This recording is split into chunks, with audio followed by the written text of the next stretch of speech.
Respect, killing that shit.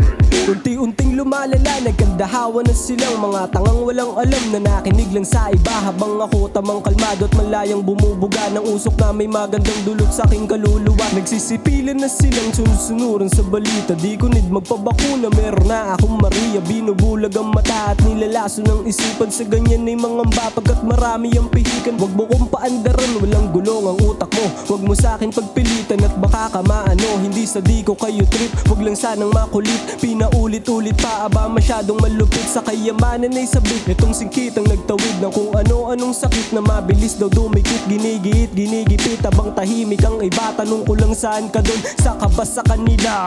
Gusto ko lamang na maklaro, mga dayuhan tarantado.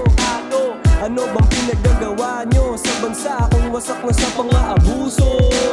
Gusto ko lamang na maklaro, mga dayuhan tarantado. Ano bang pinagagawa nyo sa bansa kung wasak na sa pang-aabuso? Ang mahihirap nagsisikap, pinahirapan nyo pa, kaya pati ang kabataan ay nagtatrabaho na. Sa aking pagsipat ay nakita ng dalawa kong mata na sobrang hirap ang mabuhay dahil lang sa kanila.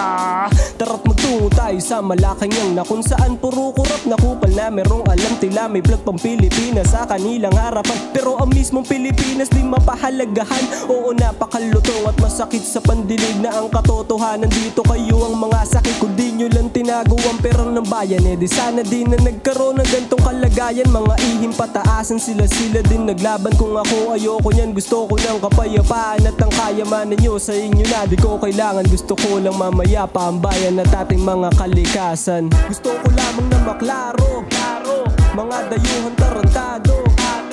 Ano bang pinagagawa nyo sa bansa kung wasak na sa pang-aabuso? Gusto ko lamang na maklaro, mga dayuhan tarantado.